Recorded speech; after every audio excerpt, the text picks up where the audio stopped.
Hi everyone, welcome back to my channel. Today we're making orange and filk milk bread. If you follow me on Instagram, you'll know that this was not the original recipe I had intended, but while I was recording that prior recipe, I forgot to hit record, so I lost about 45 minutes worth of footage, so I had to re-order my ingredients. And when the figs were delivered, they had delivered me dry figs instead of fresh. So we pivoted and this is what we're making today. So we're going to start with the dough. I've just zested one whole orange and set that aside in a bowl.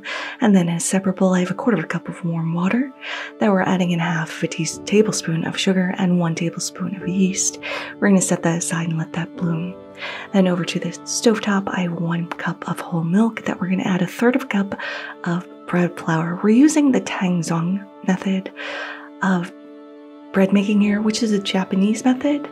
This helps ferment the dough a little bit and also helps bloom that yeast a lot faster in the dough. So over medium-low heat, I've combined these 2 ingredients and we're going to whisk this constantly. And this is going to form a nice thick paste. And this happens pretty quickly, so you can't walk away from this. So you're going to start noticing it's going to get a little harder to whisk. And once it reaches a thick, nice paste consistency, we're ready to go over to our stand mixer. It should look like this. Now over to the bowl of a stand mixer, I'm adding all of that into the bowl. If you don't have a stand mixer, you can add this into a regular bowl. If you're using a hand mixer, that is perfectly fine. Just scrape all of that in there.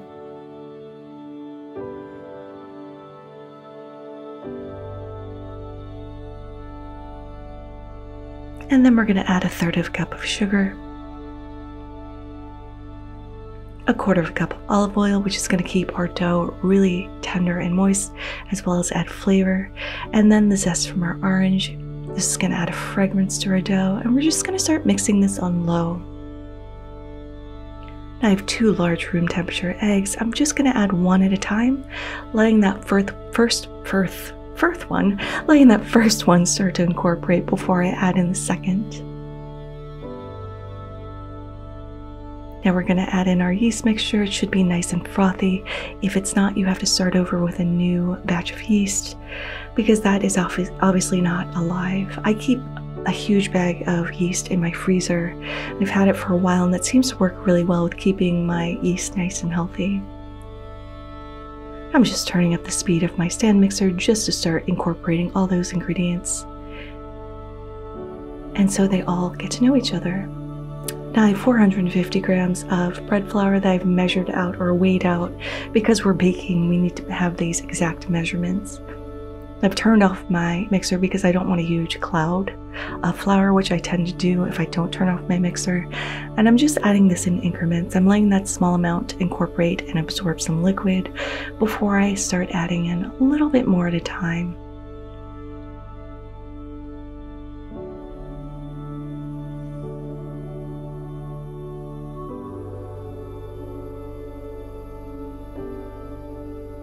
I did go in, turn off the mixer, and scrape down the sides and the bottom just to make sure there weren't any hidden pockets of dry flour stuck to the bottom or the sides of my bowl.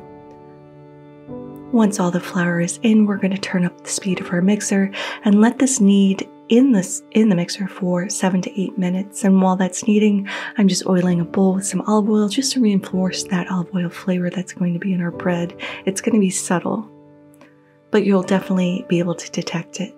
Now this dough is super stretchy and sticky, and if you find your dough is too wet, just add in a little bit more flour and let that knead for a couple more minutes, but this is what it should look like. The dough is super stretchy and tactile, and it's kind of fun to touch and play with, so just pull that right off of your dough hook. Super sticky, it's super nice. And we're just going to use a pastry scraper. My apologies, I cannot talk today. We're just using a pastry scraper to scrape down the sides and transfer that over to our oiled bowl. Look how beautiful and stretchy this dough is, and you can really smell that orange zest.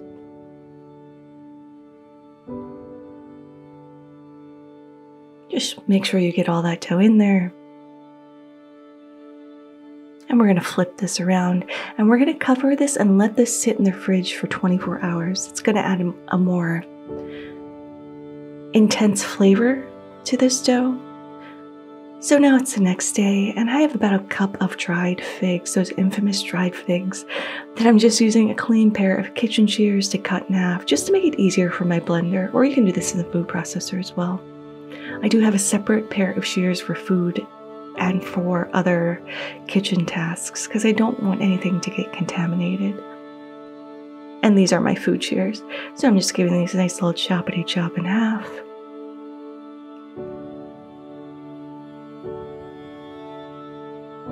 And I'm just going to pop these into my blender or food processor if that's what you're using.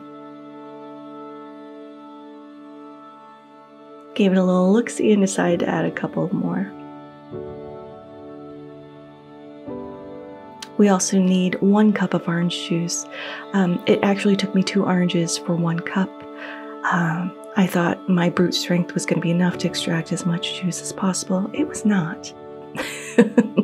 We're also going to need about a tablespoon of lime juice just to balance out the flavors and add a little pop of freshness. You're not going to be able to taste the lime juice, but it is going to brighten up all the flavors that are in there. I decided to pull out my reamer and work smarter and not harder. And again, we need 1 cup of juice, and we're not adding any sugar to this filling because those dried figs are sweet enough. So I'm just popping that into the blender with the figs. Now we're going to add in a half of a teaspoon of ground cinnamon, a quarter of a teaspoon of ground ginger, an eighth of a teaspoon of clove, as well as an eighth of a teaspoon of kosher salt. We're just going to blend this up until a nice thick paste forms. We transfer this over to a bowl and pop this in the fridge until we're ready to use it. This smells like Christmas. I think when I decided to make this recipe, I was trying to manifest fall because it has been so hot here in New York. Now we're going to prep 2 loaf pans while we're preheating our oven to 375.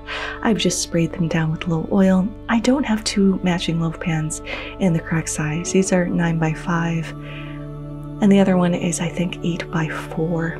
So these will work. These are my non-food kitchen shears that, again, I solely use in the kitchen to cut things like parchment paper. Because I'm a little OCD about keeping things as clean as possible. But I'm just cutting down a sheet of parchment to fit into our loaf pans. Now you can fold these a little bit to make sure it fits in snugly on the bottom. The oil is going to help that parchment stick. And we want the parchment a little longer than our loaf pans because this is going to help us retrieve the bread once it's done baking. My incorrect words today are quite something. So it should look like this. And again, I'm going to fold this other one so it fits a little nicer into my pan. Making sure the edges come up over the sides because I want to be able to have little handles to remove our baked bread. Look how big and beautiful our bread has gotten as it sat and fermented overnight. It's about triple the size. Now we're going to flour a bench. I have a silpat down because it just makes it easier when I roll out doughs. And we're just going to do a thin layer of flour. We're going to tip out all of our dough because we're going to separate this into 2 separate loaves. You could half this recipe if you just wanted to do 1 loaf of bread. I ended up giving 1 to a neighbor, so we're going with this whole 2-loaf recipe. I'm just using my bench scraper to cut this in half as evenly as possible. And we're just going to work with 1 half at a time, so store that other half in the bowl and cover it. Now I'm just rolling this out to a circle or a rectangle. It's up to, that's 12 inches by 20 inches if you're doing a rectangle, or 20 inches wide if you're doing a circle. This dough is beautiful and stretchy. And once we get to the length that we want, we're going to take half of our filling and just start layering that down. And we're going to spread this as thinly as possible, leaving a little bit off of that. We don't want it all the way to the edge because we want our dough to be able to stick once we start rolling this, because we're going to roll this like a jelly roll. You don't have to be as precious as I am, but I just want this to be as even as possible. I'm removing any of the thicker chunks of fig that didn't break down because I don't want that to poke through this really super tender dough. So like that piece there, I'm just removing. I actually ate it. But this filling smells fantastic. Now, starting at the edge closest to you, we're going to start rolling this. And the tighter you roll it, the more spirals that we're going to get, because we are going to cut this down. And the looser, the less spirals. But you want this to be a nice, tight little spirally roll here. And once you get to the end, we're going to rest this seam side down and just make sure our log is even. And the easiest way to cut this is with some unflavored non-mint dental floss, unless you don't mind the mint in there. So I'm just tucking this under the loaf, and I'm just taking either end, and this gives a nice even cut without squishing our spirals. If you try to do this with a knife, it kind of squeezes out the filling like that has happened there. But with the dental floss, it just cuts really beautifully. Now I got 6 little rolls here that I'm stacking spiral side up in my loaf pan. I've already done one prior. It should look like this, and it's going to look weird until we let this rise again. Oh, so yes, we do have another hour rise on this, so don't preheat your oven yet, because then your whole apartment's going to get hot. So I'm just going to cover this with a towel and let this rise for another 60 minutes to 70 minutes. You want it to double in size. And 30 minutes into that, we're going to, at this point, preheat our stove.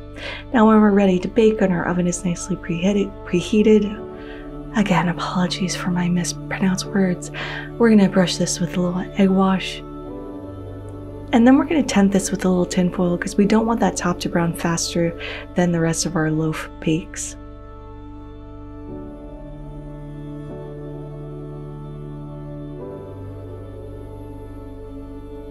And we're going to bake this in the oven for 50 minutes.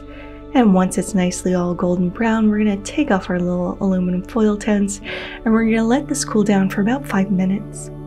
After 5 minutes, we're going to use our handy dandy little handles that we made on our parchment, and we're going to pull this out and let this cool down a little bit more. You do want to serve this warm if you're going to eat it right away, because it's just wonderful when it's warm. But look at this beautiful milk bread. This tastes like autumn and Christmas and Thanksgiving and every wonderful holiday that you love. Autumn is my favorite season, so my apartment smelled heavenly when this was baking. The bread is super tender. You get all the spices and you get that sweet fig and orange. But there it is. Orange and fig milk bread. I hope you guys try to make this. Thank you guys so much for watching. Thank you for sitting through all of my mispronounced words. If you liked this video, give it a like. If you loved it, subscribe and hit that notification bell, because I put out new videos every Thursday. Thanks again, and until next time, happy cooking.